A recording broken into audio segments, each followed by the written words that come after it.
Hello and welcome to my third and final vlog of this week. Tonight I'm going to discuss what I think is a very interesting topic, but it does become rather philosophical, so it may not be for everybody. And what I'd like to talk about is the notion of grimdark in BattleTech, or more specifically, is BattleTech Grimdark? Now, before we get into that discussion, we really need to define the notion of grimdark. And it's a very, very, open topic because grimdark is a relatively new term. I think, or I perceive anyway, that it was a term that came around in the early 90s. And it kind of coincided with a bit of a cultural shift that I was too young at the time to be aware of. But as I got older and I started to think about my childhood and then my life as a young adult, I certainly perceived, even on a subconscious level, the change between the 80s and the 90s. And this is something that now is becoming history. I mean, that's how old I am now. My life has become pages in a history book. And I think when this is examined in a cultural historical context, they'll be talking about what happened in the 80s, which was very consumerist and colourful and in a very odd way false joyous. The famous thing in the 80s was cocaine, right? And I don't think there's anything more false joyous than that particular drug, in that you basically, it will rot your brain, but you get the short-term confidence boost and everything else that comes with that drug. So, and I think then if you look at it on a, just thinking back to a film like Pulp Fiction, where there's a scene in that where I think, is it John Travolta meets with a drug dealer and they're talking about what's currently in vogue. And I think the drug dealer says something like coke is as dead as fried chicken, heroin is coming back in a big way. And I think that really reflected the 90s. The drug of choice was the ultimate downer, and all the music became very grungy. And I think the 90s almost snapped out of it by the end. But the 90s was very, very edgy. I certainly remember that as a kid. I remember when in the 80s, you'd get pop bands like Duran Duran.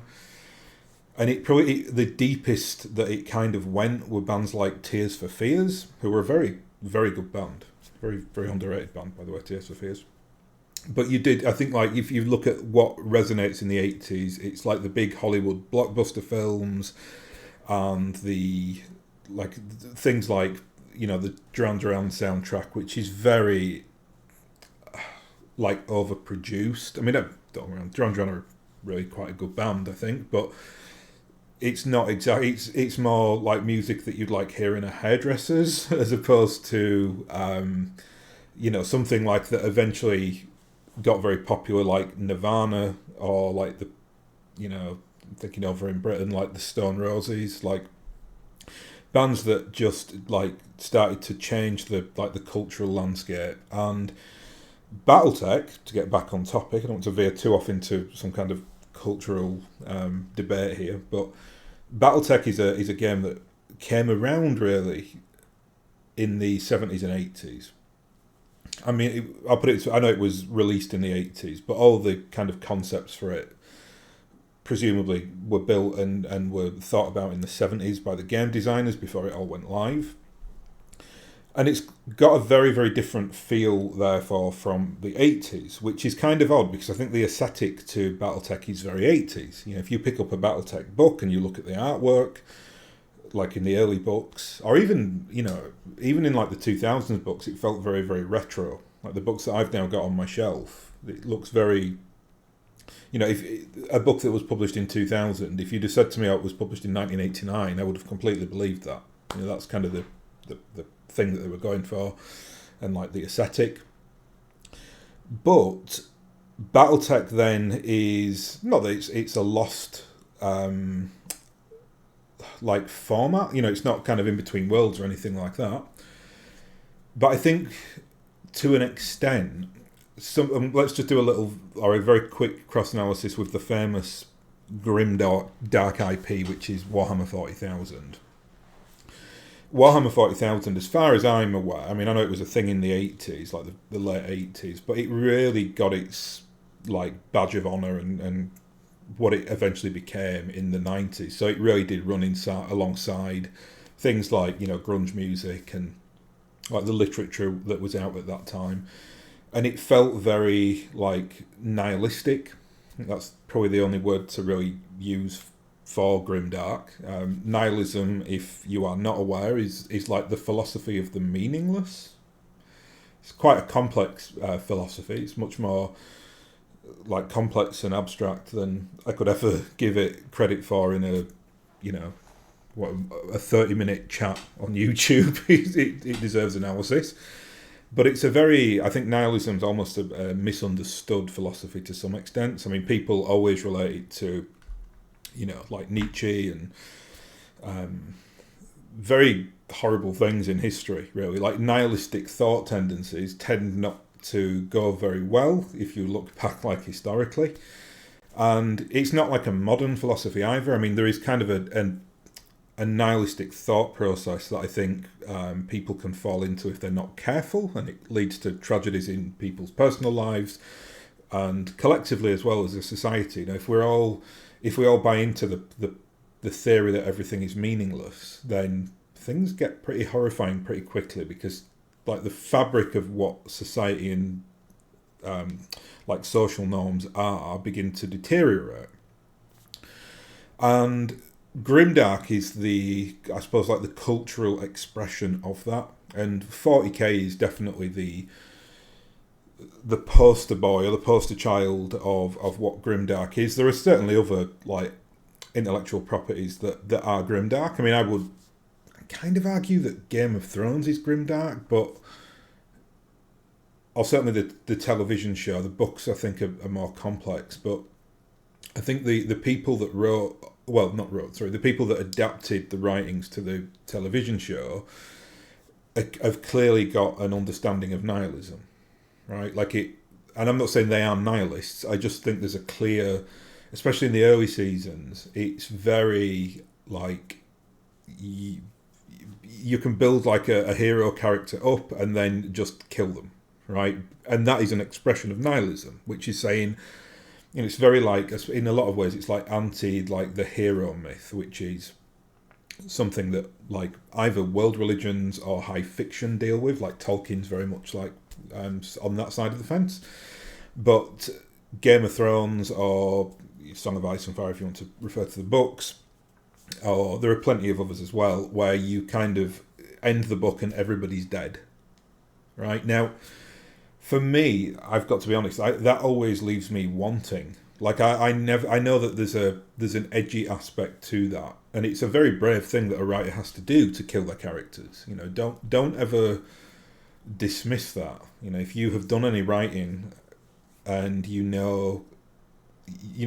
have to put yourself into the writing. Yeah, like and I'm talking like not to get too like metaphysical here, but your soul, right? Like, or whatever that abstract concept is, you give something of yourself to that creation when you write it.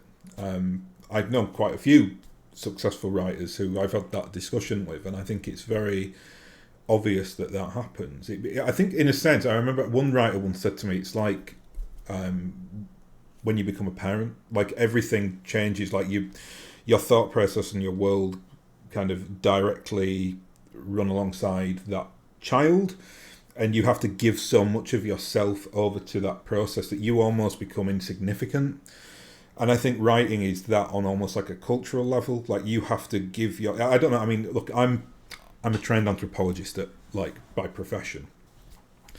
Not that I've practiced anthropology in a long, long time, but a lot of these things are brought up in anthropology in regards to like, you know, the notions of like personal sacrifice and how we do that as a society, how we do that as individuals. And you've got to have an understanding of things like that a little bit, even if it's on like an unconscious level, when you're reading any kind of like art, especially if you're kind of getting into nihilistic works. Otherwise, you can be inspired by nihilism, which is quite a dangerous path to be on. Now, I know this because when I was an anthropologist, my, like, what the Americans would call my major was in anthropology. But specifically, I studied Vajrayana and Mahayana Buddhism. And it's very, very easy to equate those two areas of Buddhism with nihilism. And you would be completely incorrect to think that. Buddhism is inherently not nihilistic. It's absolute opposite, actually. I'm not going to go into that now because we're talking about BattleTech. But my point is that nihilism is something that you've got to be aware of and slightly careful of, even if you're kind of going down the whole edgelord road of, ooh, you know, everyone dies and, you know, whatever. Like, that's fine, and that's fine in like a narrative sense, obviously, because lots of writers have done that very, very successfully. But for you as an individual, like, you need to be able to kind of categorize that in terms of where it fits in your life. Because if you just woke up tomorrow as a nihilist, it would lead to a very interesting life path for you. I mean, there's no other way to put it. It's quite a destructive philosophy in a lot of respects. Again, this isn't a treatise on like nihilism is bad. There's good things in nihilism as well.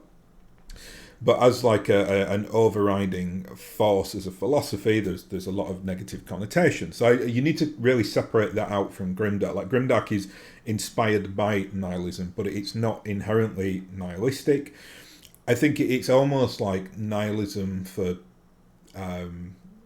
amateurs. I've just come up with that phrase. That probably makes no sense, but it's like, you know, people like it because it shines a light on how horrifying reality actually is, but it's done in a like a narrative context, as opposed to it being real life. Like, you can read history books and see the nihilism that sits in mankind and be truly horrified by it and despairing, right? And I think like it's much easier therefore to not do that or not think too hard about that, because it brings us all to very dark, sad places. But you can do it through things like a Song of Ice and Fire, or through Warhammer for 40k. And some do it on a more like intrinsic level than others. I mean, just for those two examples, 40k, early 40k was inherently nihilistic. I mean, it was, you know, as again, not as a philosophy or a thing, just as an artistic concept. Because it really did like hammer home constantly, this is a brutal universe, billions of people like are suffering, millions of people die every day, like humanity is this like crazy, I mean, I don't even want to broach on what the kind of powers that be in the Warhammer 40k universe are, but they're not very pleasant, obviously. There's like a lot of xenophobia, literally, you know, like the anti-alien stuff that goes on in there, but it's purposefully done. I mean, because it's a gaming system, so you need the conflict in the game to create the narratives, right? So Grimdark's actually a very good thing for gaming systems for that reason. I mean, you can't have a gaming system if you're living in like fantasy, high fantasy world where nobody fights and everyone's like, you know, Prince Charming. It's not going to make for a fun gaming system. So, in a sense, like I said, I can't. It's difficult to nail down what Grimdark really is and what it isn't. But suffice to say, and to answer my own question here, do I think that BattleTech is Grimdark? Well, I absolutely think it isn't Grimdark. I think there are things, and I think partly, and I've already alluded to this, and partly why that is the case is because it's a system that was like developed in the 70s, and now the 70s and the 90s kind of have a very, very close relation to each other. Like the films were very, very similar. I mean, and it was a lot to do with like Tarantino, really. Like Reservoir Dogs, I mean, was completely revolutionary when it came out. It created like an entire genre. And there's a direct lineage between like Reservoir Dogs and the kind of gritty noir films of the 70s, which all kind of disappeared in the 80s. The 80s got very like corporate and like summer blockbuster type movies. And that's, I mean, there are plenty of 80s movies that I adore, but there's, like I say, it's just different timings and what people want and expect. And I think BattleTech was very much designed by people who had a hope, if you want to put it like that. Like, I don't actually see much nihilism in BattleTech at all. In fact, quite the reverse. And I think a lot of this is born out of the fact that if you look at like the BattleTech history, which I don't have like a timeline in front of me or anything like that, but I can talk about certain events which kind of point to me the fact that it's not a grimdark universe. There is a thing in BattleTech called the Ares Convention, and the Ares Convention basically stops goes to like, it's kind of like it's something like the Geneva Convention, or I suppose the more historically accurate would be the Peace of Westphalia, which was the event that basically ended the 30 Years' War in Europe, which created what we know now as modern international relations. It's a very, very important event. Not many people know about it either. It's quite a strange thing in history. Like a lot of people can name lots of things in a historical context. I mean, it depends on your country, obviously. Like if you say, like British people know like when 1066 is, or 1815 or 1415, but no one really ever talks about the Treaty of Westphalia. It's very much like a history student thing, or an international relations thing as well, or even like geopolitics.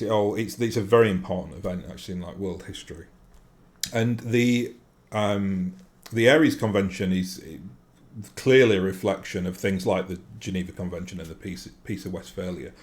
It basically changes the entire concept and notion of...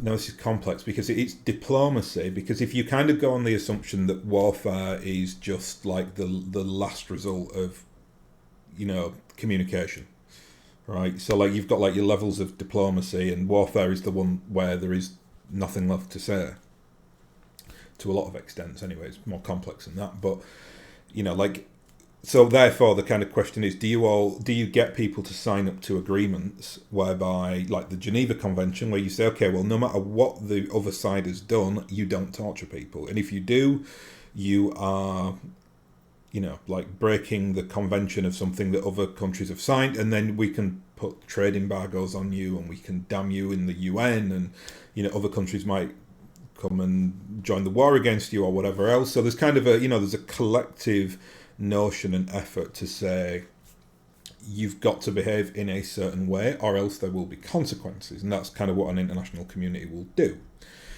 And that's what the Ares Convention was. The Ares Convention basically said, when humanity like spiraled out into the galaxy in the BattleTech universe, and it was horrific.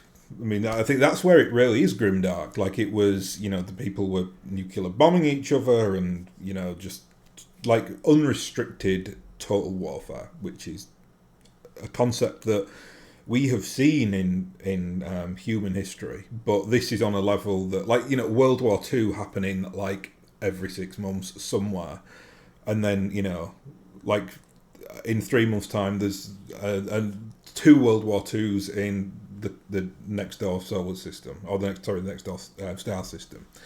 So like the tales that will have been told there, and the human misery and everything else, there's a very grimdark element to it.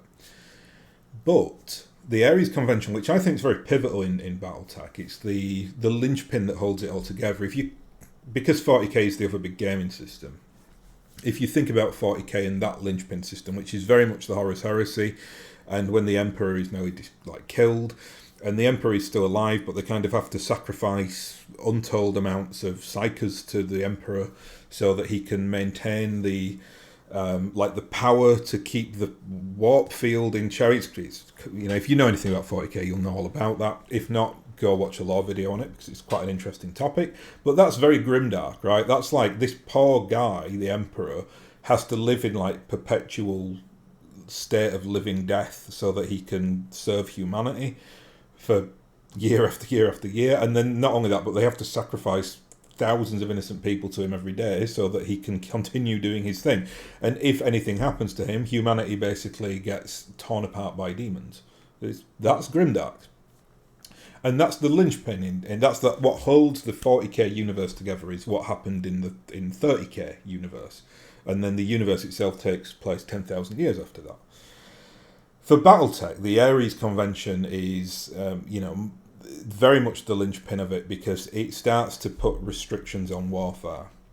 And there were plenty of people who were opposed to it because, in the BattleTech sense, because by putting restrictions on warfare, you are justifying warfare. So it's a little bit of a catch-22 situation. But you've got to ask yourself, if you've got any kind of pragmatic leanings, what's better?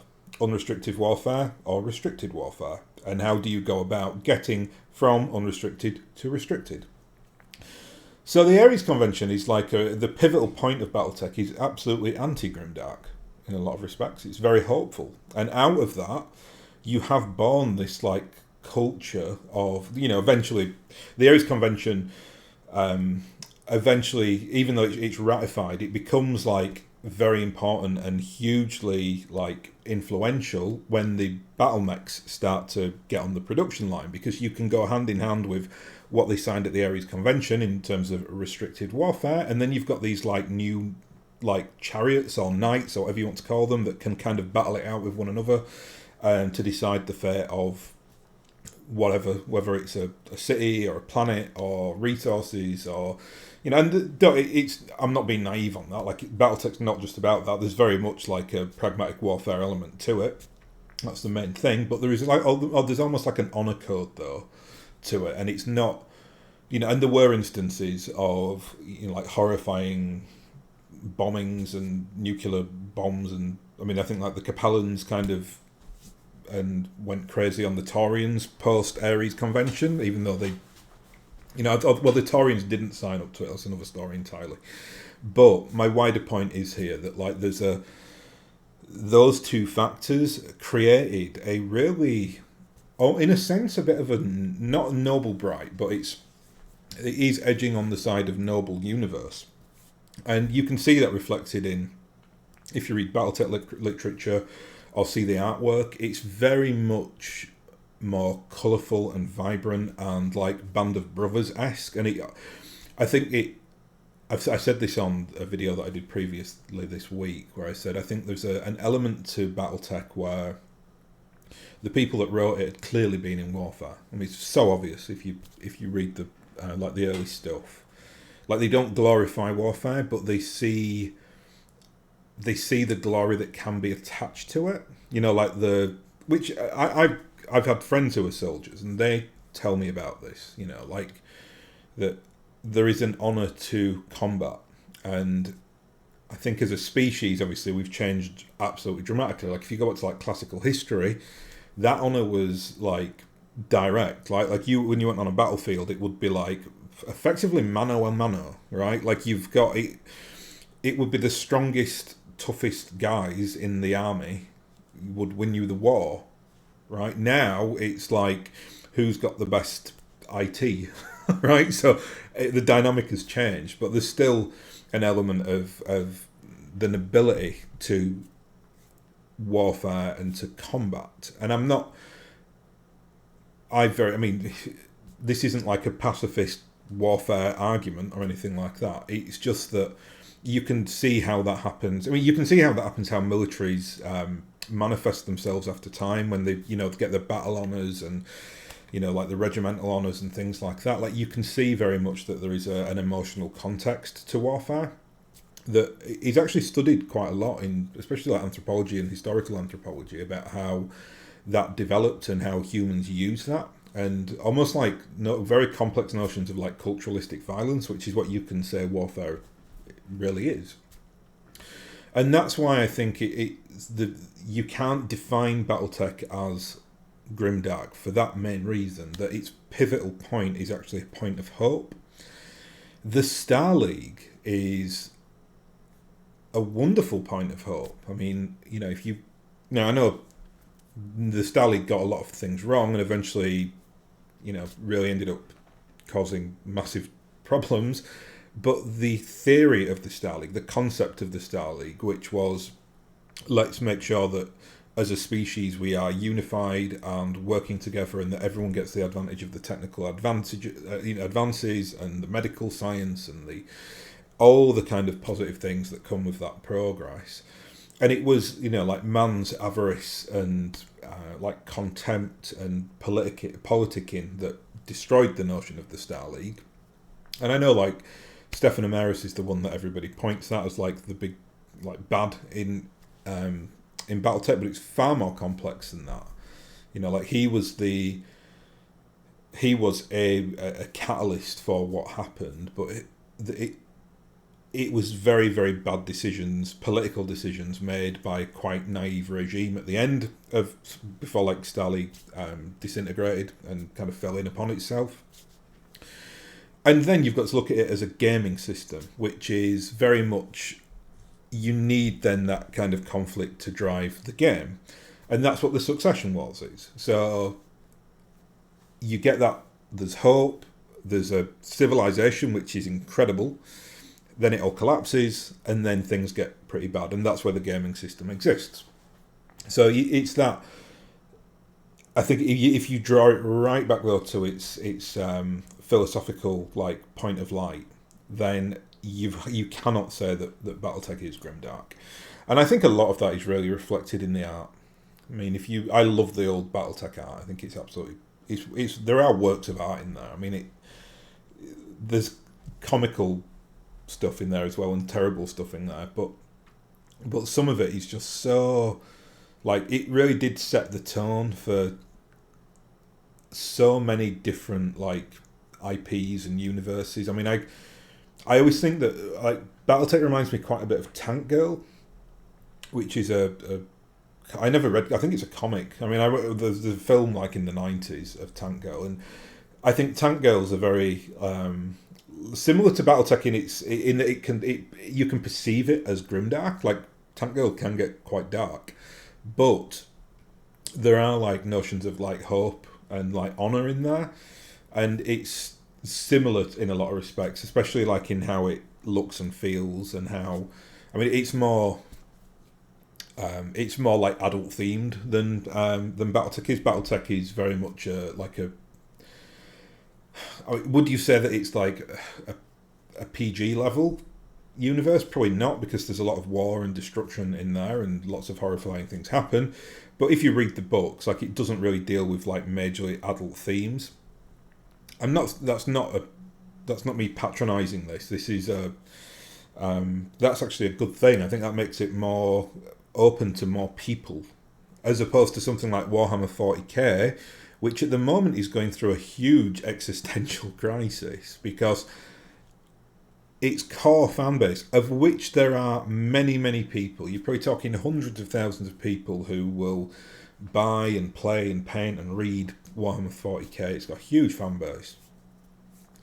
And they've tried to kind of water it down to try and get more people who are not the extreme fans into it. I mean, it was a few years ago they did like a series of things for like children, which personally, I mean, I'm not a child, right? So like if someone said to me, oh, do you want to read this comic book that's directed to kids, I'd just say, no, thank you. If I want to read any 40k stuff, I'll read the Black Library publications, which I've read a few. I don't particularly like them, but if that was my bag, that's what I would be like looking to read.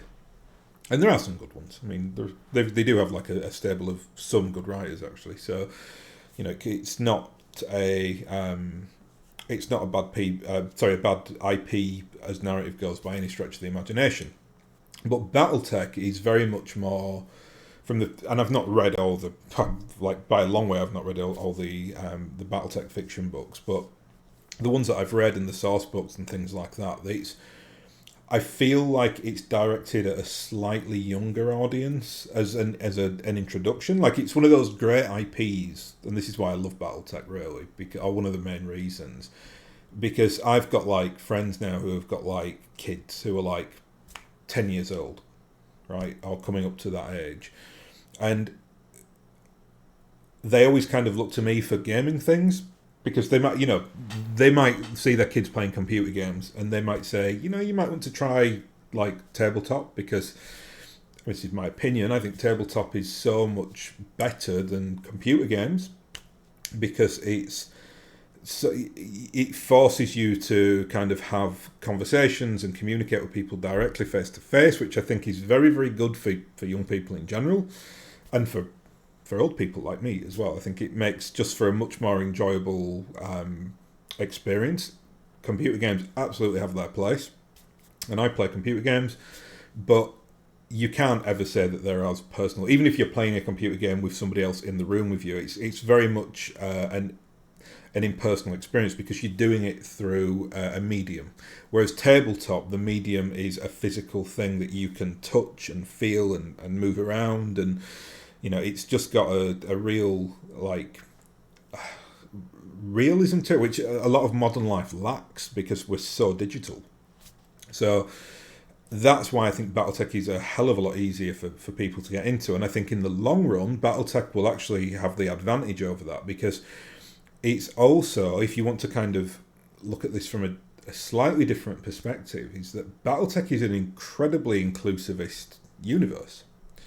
And I say that proudly. Like, if you read like the fiction books, there's no kind of distinction between like male and female mech warriors, which there shouldn't be, because as long as you in BattleTech, like, you do tests to see if you can pilot a mech, and there's just no gender distinction.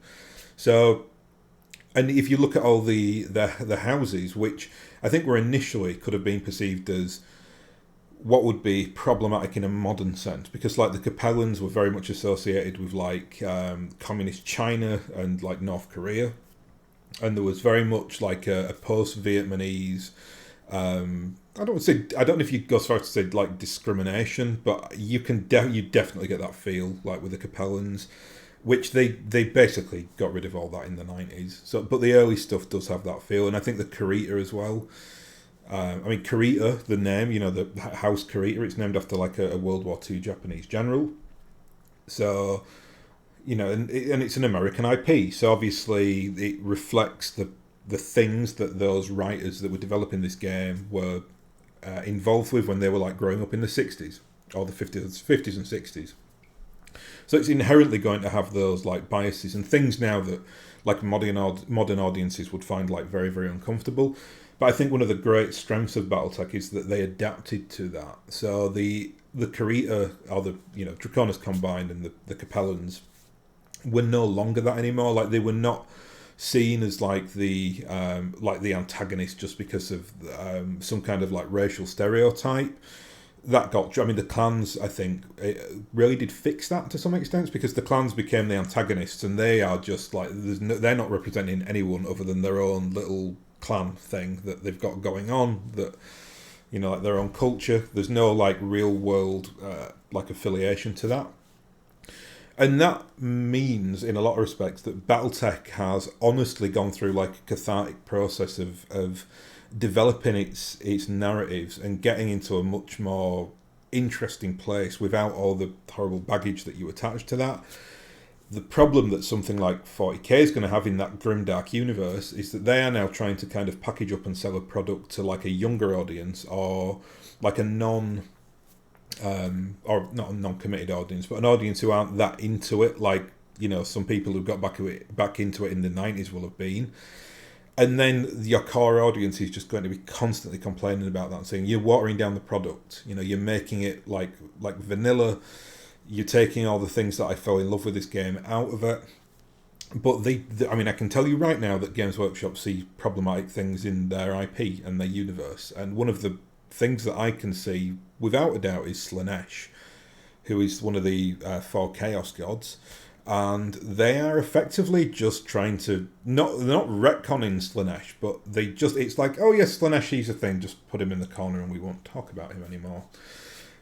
Because it's highly like there's like a sadomasochistic element to Slanesh, and there's obviously like a lot of nudity, and you can't really be trying to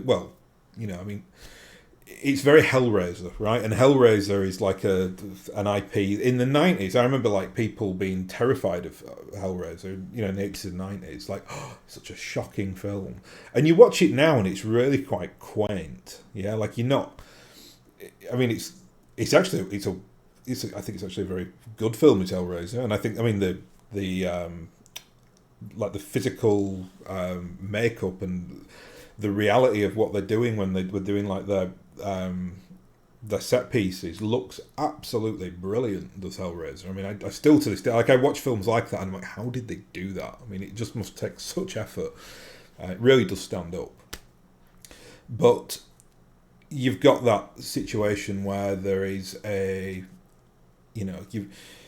are you necessarily going to be able to sell Hellraiser to like a modern audience that is far more like sensitive than people were like in the 80s? Like I think when like R or X-rated movies came out and there'd be some kind of like protest about it, but people would be like, can you believe these like these grindhouse films that are happening, or and there was like all like conspiracy theories about like snuff films, and it was kind of I think it was an accepted thing that it was like the big bad wolf at the door, but generally people just like ignored it.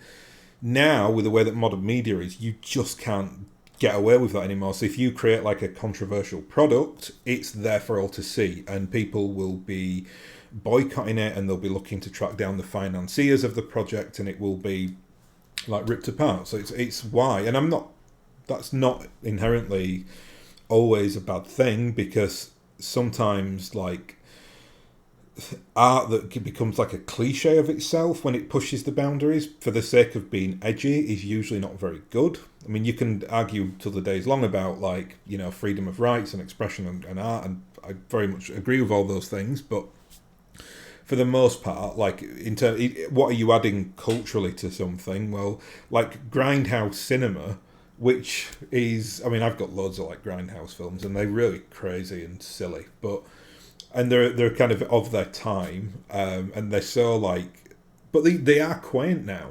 I don't look at them and think, oh, there's something really sinister going on here. It's just like hacks and trying to make money from a quick film. So.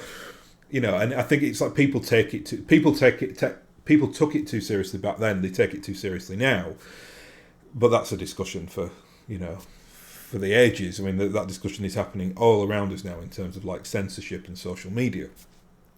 But if you just want to like dial it right back to the concept of selling a product, BattleTech is really, really quite easy to sell because it's multicultural. It's completely like balanced when it comes to like gender or like races. There's everything in there. It's very much like real world. Like they talk about the fact that like, oh, there is a planetary system over here and it's just populated by Hindus. That happens like all the time in BattleTech.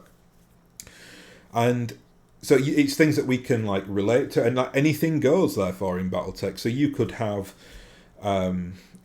like you get all these controversies, right? Like when a classic book from maybe like, I don't know, between 50 and 300 years ago gets remade, and the film producers will like use actors from like different backgrounds or different genders to replace like characters that were in the initial books, because they see it as like their duty to reflect modern society in their artwork. Well, BattleTech naturally does that, so it's something that there would never be any controversy about that. And honestly, that's one of the big things that I love about BattleTech, because it's so real world and it's so reflective of real world. Even it's set 3,000 years in our 3,000 years set in the year 30,000 basically, but it's set 1,000 years in the future, but you can still very much relate to BattleTech. And I feel like the Grimdark thing just isn't really there. Like, you can imagine like people in BattleTech going to eat pizza and having a coffee, and like it's not all about like if you, again, I've done a lot of cross comparisons here with 40k, but you can't imagine like the Ultramarines hanging out at Costa Coffee, right? Like, yes, brother, give me the mocha chocochino or whatever. So it's not going to happen. They're so removed from like what we are as a human being because they're not human beings. They're like genetically engineered super soldiers. Whereas in BattleTech, it's very much more like there is that in BattleTech. There's obviously like the elementals for the clans, and there's that they go down the whole eugenics route, and that's another reason why the clans are evil. But in terms of like the inner sphere, there's like a schlubby element to BattleTech. I think it almost took inspiration from things like Ghostbusters, which is like the ultimate schlubby comedy. You know, it's like four guys start up a business, but it just happens to be a ghost hunting business. You see that reflected in BattleTech. That like it's wonderful and creative and colourful, but it's got a real world feel to it, which I don't think you can do with Grimdark. And that basically wraps it up there, because that's my theory on it. I think that you'll hear people saying it. What you'll hear is a lot. I think over the next couple of years, you'll hear like 40k players who are going to try BattleTech who say, "Oh, there's still Grimdark there," which Games Workshop have become very corporate and have moved away from a little bit, and they've watered down the product, or that's how it's perceived. And people will latch on to BattleTech and think it's still like it was, when it was first designed as an IP. And yes, it is, but I would argue the fact it's never been Grimdark, and it never will be Grimdark, and it shouldn't be Grimdark. It's far more interesting than Grimdark. The nihilism in BattleTech is very much like a seed in the history of the universe, as opposed to the actual universe itself. So there you are. That's my theory and my discussion on BattleTech and the notions of nihilism and Grimdark. So I hope that was interesting, if nothing else. And what do you think about that? Where do you think the whole Grimdark thing sits for BattleTech? Should it be perceived as Grimdark? Should it be? Is it something entirely different? Is there an existential element to BattleTech? Might do that as another video, because I think there might be some existential philosophy in BattleTech to some extent. But I'll leave it there anyway, because it's gone over 40 minutes now, so that's quite long enough to be talking on a Sunday evening. So I will wish you all a farewell. Thank you all for watching, and I'll hopefully catch you again soon.